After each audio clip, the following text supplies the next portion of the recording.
Баршаңызға сәлем қыздар, біз сіздермен бүгін вуби-пайдан цифра тортын әзірлейміз. Бізге 2 замес қажет болады, сол үшін біз көптеу ғып дайындаймыз. Маған 10 жұмыртқа қосамын мен бұл жерде. Егер де сіз бір ғана цифраны жасайтын болсаңыз, 5 жұмыртқа қоссаңыз болады. Бізде 2 цифра жасайтын болғандықтан 10 жұмыртқа қосамыз. Осылай жұмыртқаларымызды бірінші жуып алып жақсылап бөліп алған соң, біз осылай шекерімізді саламыз. Шекеріміз әппақ болғанша жақсылап миксерлейміз.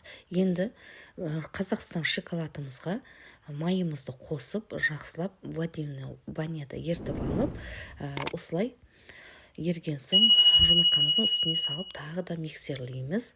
Енді бізге ұнымыз қажет. Ұнымызға какаомызды саламыз және разрыхителімізді саламыз. Жақсылап біркелкі болғанша араластырып, осылай 3 бөлікке бөліп миксерлесеңіздер де болады.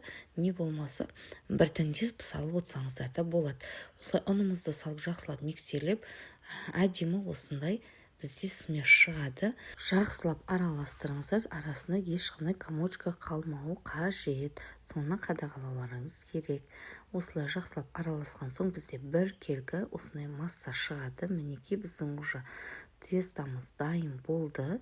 Енді кондитерский мешогымызға салып, осындай трафертилар қажет. Пергамент қағазына осылай керек цифрамызды салып алған соң, осылай құйып шығамыз біртіндеп.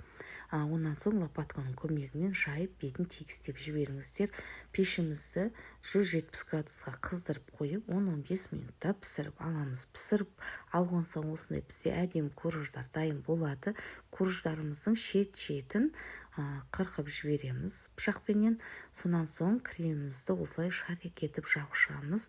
Кремнің рецептісі менің осы YouTube каналымда бар видеосы, соны көріп шығыңыздар. Осылай шарик етіп жасасаңыздар да болады, болмаса басқа кез келген насадканың көмегімен кремді жаға берулеріңізге болады, ол өз қалауларыңызда. Осылай бірінші цифрамызға жабышамыз, сонан соң екінші 0 деген цифрамызға да дәл осылай жабышамыз, және бетіне сіздер егер болған соң шоколад құйсаңыздар да болады. Бұл жерде мен шоколад құймаймын, осылай бетін әппақ етіп жасап шығып жатырмын. Өз қалауларыңызша оформлениені жасайсыздар.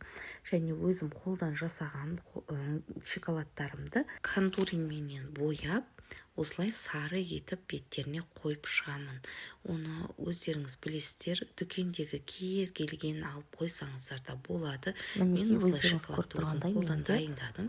Және осылай біртіндеп бетіне қойып жағып, неше түрлі формада дайындап қойдым. Дәл осылай сәндеп шықтым. Сіздер де өз қалауларыңызша жасасаңыздар болады. Баршаңызға сәттілік, жасап көріңіздер. Өте оңай, өте тез дайын болатын. Осылай оформлениені жасауға болады. Сондықтан менің арнама қош келдіңіз.